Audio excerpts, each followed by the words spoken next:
With us now to analyze Monica Crowley and Alan Combs. So, Combs, do you think this is a major problem in public schools? As a matter of fact, I do. In fact, the NEA does say it is, as does the American Psychological Association. Right. They all agree that it is, and it's good that we're talking about it. All right. Now, when I was in grammar school, they had movies like High School Confidential and Blackboard Jungle, and, you know, but these were very, very rare, where the teachers would actually be assaulted by the children.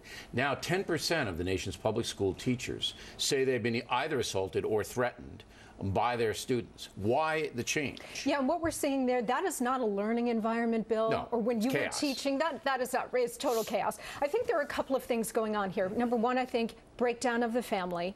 You've got skyrocketing divorce rate. You've got fewer and fewer intact families with fewer and fewer fathers present. So you have families now that aren't instilling discipline and aren't instilling values and are not instilling a respect for authority. All right, so breakdown of the family is your primary cause. This is a black school. Primarily black school in Philadelphia.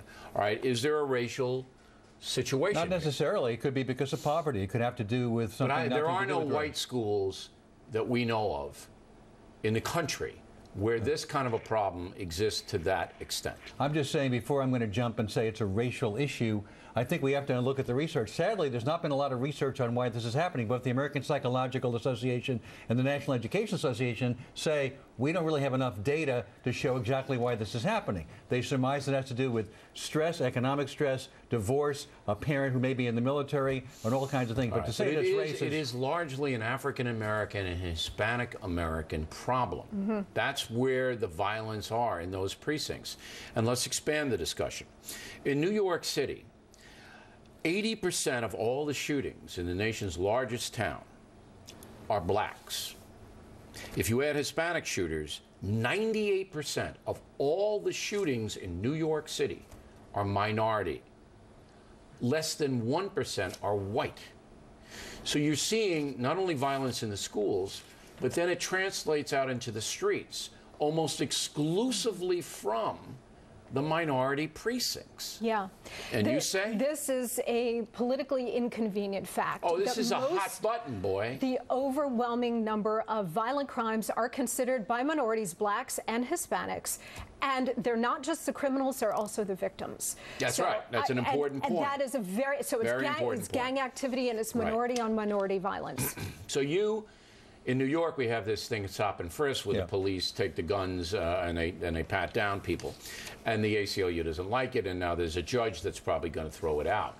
But who's going to be harmed by that, Combs? Well, you're right to point out that blacks are often the victims as much as the perpetrators in situations like this. But overwhelmingly. But stop and frisk has not. The data shows it does not done. And it does not. They got 800. They got about 800 guns and we don't even know how many knives last year off the street on the stop and frisk. But stats aside, it's a fact that if you take stop and frisk away, more black Americans and Hispanic Americans are going to die. That's not a fact because the data shows... You don't believe that? No, I do not believe that because the data does not show that there's been a decrease in crime based on stop and frisk. Do you believe that? Absolutely. The overwhelming majority of violent crime, as we just said, committed by blacks and Hispanics in overwhelmingly minority communities. When you're trying to stop this kind of violent crime, you don't go into low crime areas to do it. You have to go into high crime areas to do it. They flood the zone, and that's why the arrests are they're higher. going into these neighborhoods to do it. The minority communities in these neighborhoods where the stop and frisk policy is going on and where it's had enormous success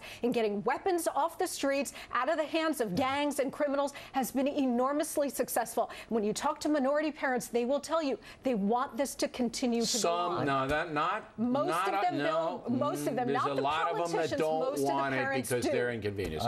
No. One more question, Combs. Yes.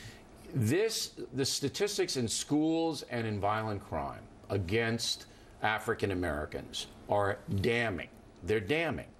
Monica says it's the deterioration of the family that drives this kind of behavior. I think it's a broad statement. Do you believe that? I think that may be one factor, but I think that's okay, give me another factor. Another factor could be poverty. Again, it's an issue of bringing people up. It's the economics of the country, the fact that things are getting better. Crime is less when you have a better economic system. All right. It's not just about... No, but it is a fact that white communities, they don't have this level of violence. No, but it's a fact that the unemployment rate is much higher among African Americans, particularly the youths who are doing all the destruction. That's so true, that, but when I you think pair there's it an all economic together, the breakdown of the family and erosion of respect for authority, schools, teachers, police, and Definitely parents, happening. this is what you get. All right.